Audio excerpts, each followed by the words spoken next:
السلام عليكم ورحمة الله وبركاته.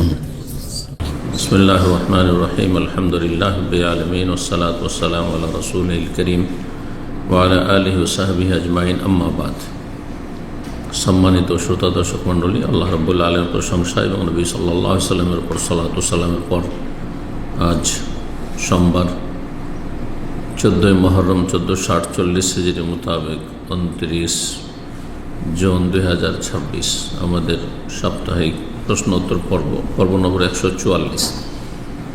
10টি প্রশ্ন রয়েছে, ইনশাআল্লাহ তাআলা আমরা সংক্ষেপে উত্তর দেব। রব্বুল আলামিন যেন তৌফিক দান করে। প্রথম প্রশ্ন করেছেন, বলছেন, আসসালামু আলাইকুম শাইখ। ওয়ালাইকুম সালাম। আমাকে হাই প্রেসার ও হরমোনের কারণে ডাক্তার যে ওষুধ দিয়েছে তাতে ঘুম হয় ও খাবারে রুচি হয়, এতে কি বিজাতের অনুকরণ হচ্ছে? এটা আবার কিছু বিজাতের অনুকরণ, আল্লাহ হিদায়াত করে। ফরজটা আদায় হয় কিন্তু সুন্নত নফল তেমন বাড়াতে পারছি না। ফরজ আদায় করলে নাজাত পেয়ে যাবেন ইনশাআল্লাহ। সুন্নত নফল চেষ্টা করবেন, অথবা সালাতের জন্য যখনই স্থির হই তখনই মনে হয় শুধু ফরজটাই আদায় করব, কেন এটা মনে হবে গাফিলতি কেন? সক্রিয় হবেন, বিশেষ করে আখেরাতের কাজে, জান্নাতের জন্য উদ্গ্রীব হবেন, মেহনতি হবেন। এতে কি ঈমান নষ্ট হচ্ছে?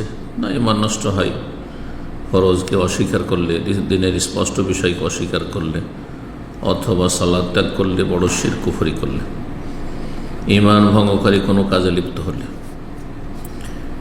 গাফিলতি এটি মুনাফিকের লক্ষণ। যথাসাধ্য গাফিলতি মুক্ত হইতে হবে। যার মধ্যে গাফিলতি আছে ইবাদত বন্দেগীতে, তার মধ্যে মুনাফিকের চরিত্র রয়েছে। আল্লাহ রাব্বুল কোরআনে কারিমে মুনাফিকদের সম্পর্কে বলেছেন, ওয়াইদা কামু ইলা সালাতি কামু কুসালা, ওরা নামাজে দাঁড়াইলে বড় অলসতার সাথে নামাজ পড়ে, গাফিলতির সাথে, মন লাগে না,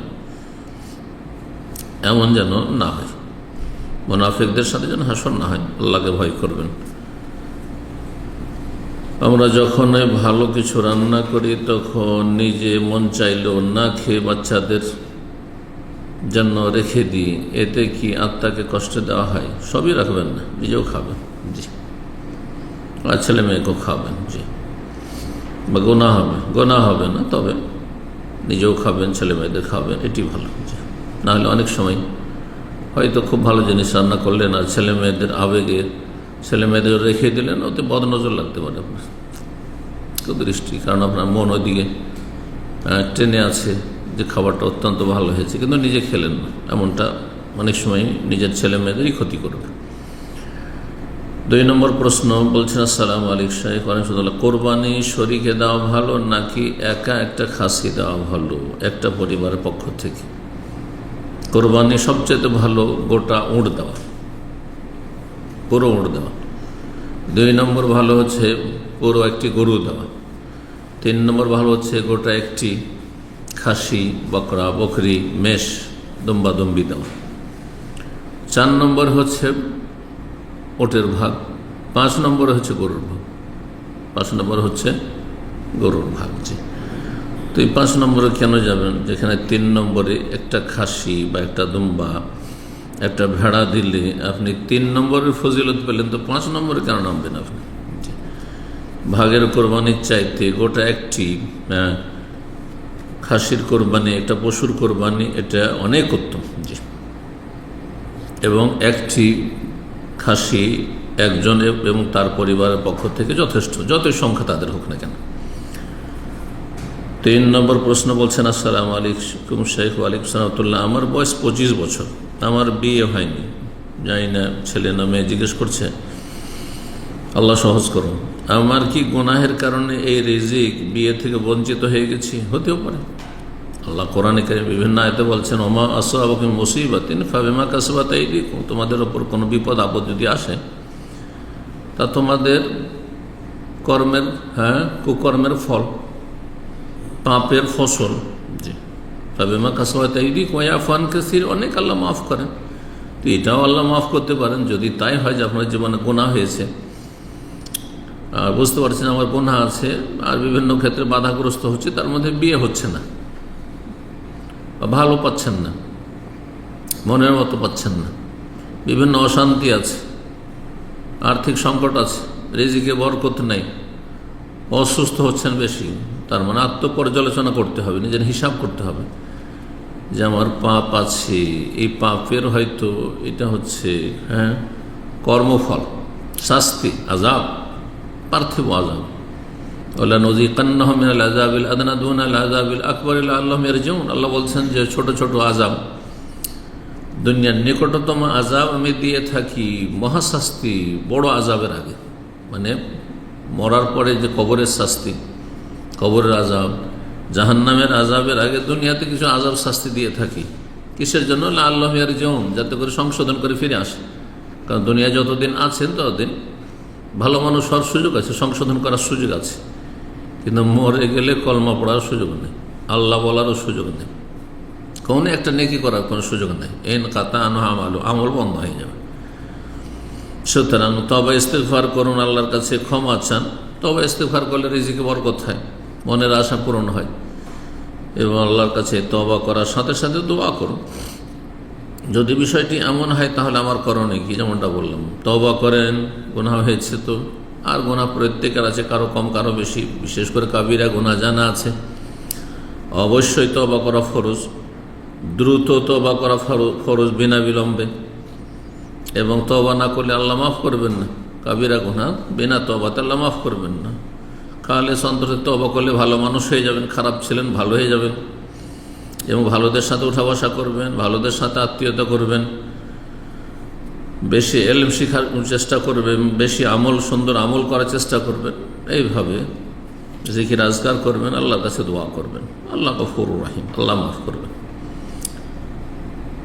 4 নম্বর প্রশ্ন বলছেন, আসসালামু আলাইকুম শাইখ, আমার প্রশ্ন, কোরবানির সম্বন্ধে আমাদের বাড়িতে একটি ছাগলের বয়স 14 মাস পেরিয়ে গেছে, অথচ দাঁত ভাঙেনি, মানে দুধের দাঁত ভাঙেনি, তাহলে কি তার কোরবানি দেওয়া যাবে কি?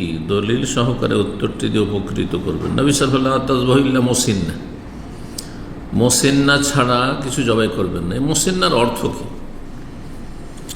অনেক আহলে হাদিস ওলামারা বলছেন মুসিন্না মানে দাঁতা, দাঁতা হইতে হবে। তো যারা বলছেন দাঁতাই হইতে হবে তাদের মতে হবে না, যদিও 14 মাস বয়স হয়ে গেছে কিন্তু দাঁতে নেই। এই 14 মাস এটা হচ্ছে ছাগলের ক্ষেত্রে, ছাগলের ক্ষেত্রে, কিন্তু যদি গরু হয় তো কমপক্ষে 2 বছর বয়স হইতে হবে, উট হলে কমপক্ষে 5 বছর বয়স হইতে হবে, জি। আর ছাগল হলে 1 বছর যথেষ্ট। অধিকাংশ আমাদের কাছে লা তাযবা ইল্লা মুসিন্না মানে 1 বছরের, 1 বছর বয়স হলে দেওয়া যাবে। কিন্তু কেনা ছাগল সম্পর্কে তো জানা নেই, যে বিক্রি করছে সে তো মিথ্যা কথা বলতে পারে, কারণ কোরবানির যখন সিজন তখন বেশি মূল্য পাবে, লাভবান হবে, সে মিথ্যা বলবে। আজকাল অধিকাংশ লোক অসৎ, আল্লাহ পরকাল কিছু চিন্তা নেই, পয়সা হলেই হবে, এই জন্য মোটে বিশ্বাস করা যাবে না কারোর কথা। তবে আপনার নিজের বাড়িতে যদি মানুষ করে থাকেন 1 বছর হয়ে থাকে তাহলে জায়েজ অধিকাংশ আমাদের নিকট।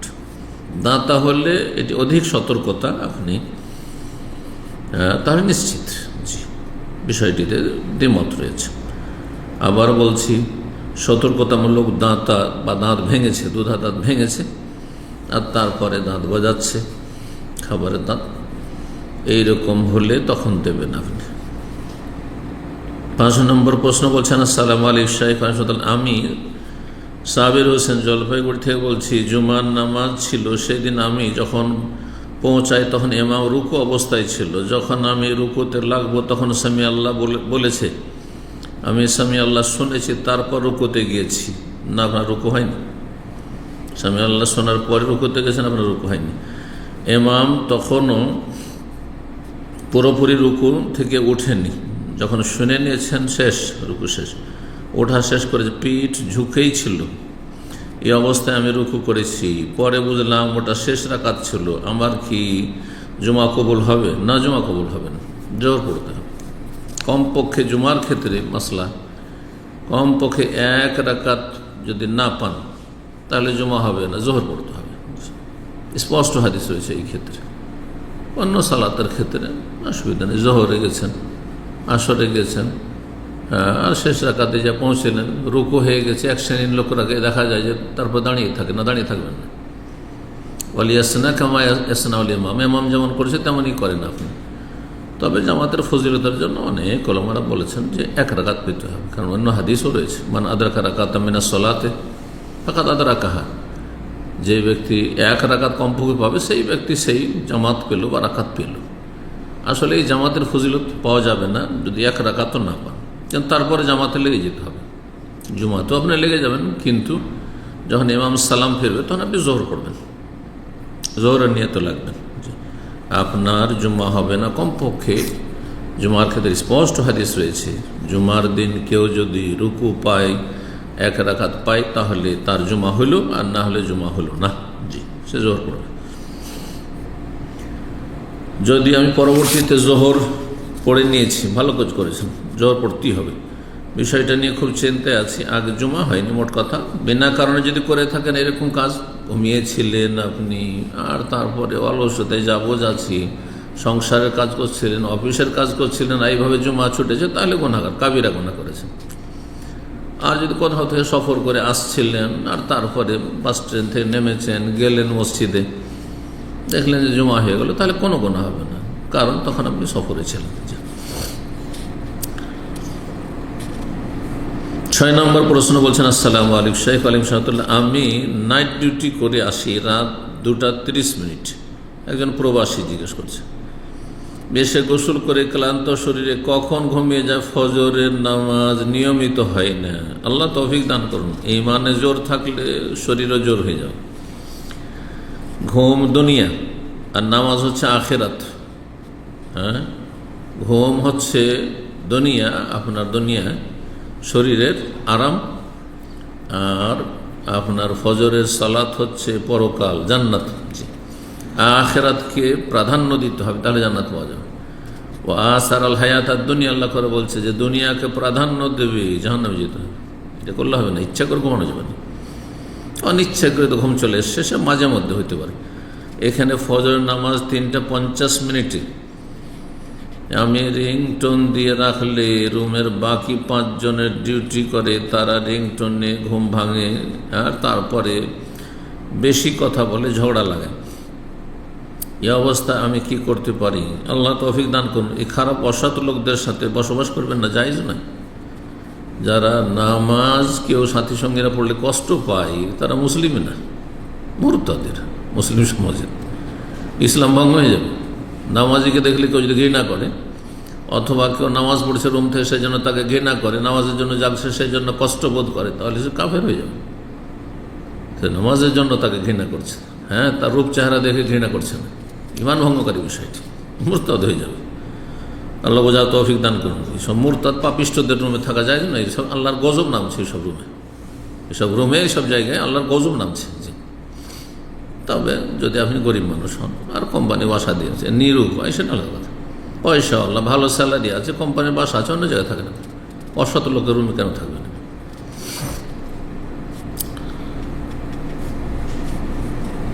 ফজরের সালাতটা কখন পড়বো? জি, যথাসাধ্য চেষ্টা করবেন আপনি উঠার, আল্লাহর কাছে দোয়া করবেন, চেষ্টা করবেন।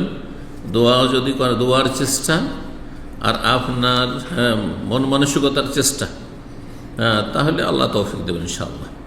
লাইসা লিল ইনসানি ইল্লা মা সা, আল্লাহ বলছেন মানুষ সেটাই পায়, সেটার জন্য চেষ্টা করে।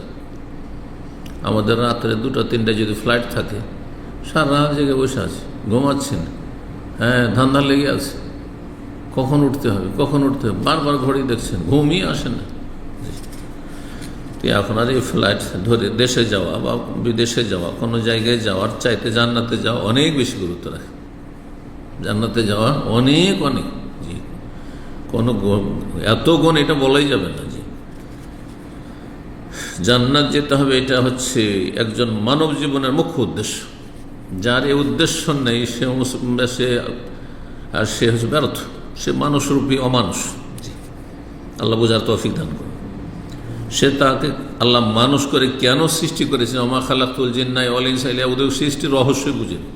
আমাকে কেন আল্লাহ সৃষ্টি করলেন, কেন দুনিয়াতে পাঠালেন, কিছুই বুঝেনি। আল্লাহ বোঝার তৌফিক দান করুন।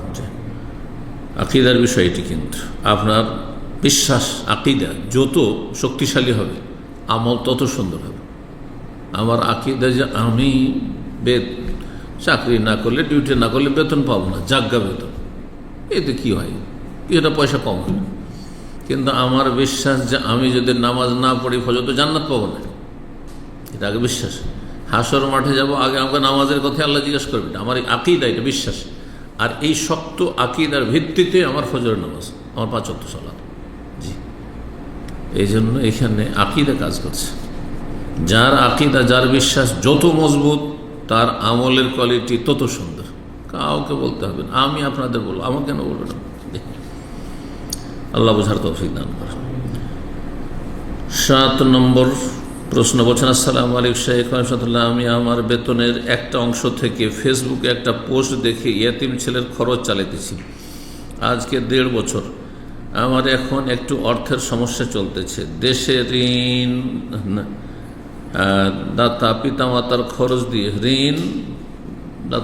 ঋণ দেওয়া, আর তারপরে ঋণ পরিশোধ করা বলছেন, পিতামাতার খরচ দিয়ে আমি ওই নিয়মিত দানটা এখন করলে আমার স্ত্রী তেমন কোনো হাত খরচও দিতে পারে না। আপনার স্ত্রীর খরচ দেওয়া বেশি জরুরি। আপনার স্ত্রীর খরচ দেওয়া, সর্বনিম্ন খরচ দেওয়া, এটা ইয়াতিম প্রতিপালনের চাইতে বেশি জরুরি। জি, কারণ ইয়াতিম প্রতিপালনের জন্য মেলা লোক আছে, ফরজে কিফায়া।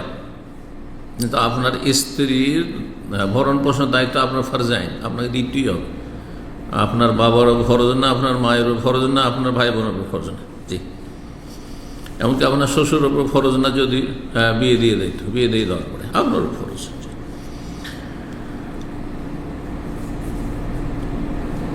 বলছেন যে আমার স্ত্রী বলে, তুমি আমার খরচ না দিতে পারলে তাহলে আমাকে তালাক দিয়ে দাও, এখন আমার করণীয় কি? আপনি এতিমের খরচ খরচা এতদিন চালিয়েছেন পূর্ণ মাত্রা, এখন অল্প কিছু দেন, একেবারে ছেড়ে দিয়েন না, পরামর্শ এটি। অল্প কিছু দেন, যে এইটুকু দিতে পারছি, আর স্ত্রীকেও দেন, হ্যাঁ, কমপক্ষে তার খরচ চলার মতো কিছু খরচ দেন। আর হাত খরচ মানে একবারে দিতেই হবে, বেশি বেশি করে দিতে হবে, এটা কোনো জরুরি না। 3 বার খাওয়া দাওয়া দিচ্ছেন, কাপড় দিচ্ছেন, বস্ত্র দিচ্ছেন, থাকার জায়গা দিচ্ছেন, আর তার সাথে টুকিটাকি যদি কোনো খরচ থাকে। আর প্রতি মাসে হাত খরচ এত টাকা করে দিতে হবে, এটা কোনো শরীয়ত না। হ্যাঁ, আপনাদের মা বাবার যুগে এটি ছিল না। আপনি বলছেন পকেট খরচ দিতে হচ্ছে, হাত খরচ স্ত্রীকে দিতে হচ্ছে, এটা আপনার বাবা না মা এরা করতো না, কেউ করতো না।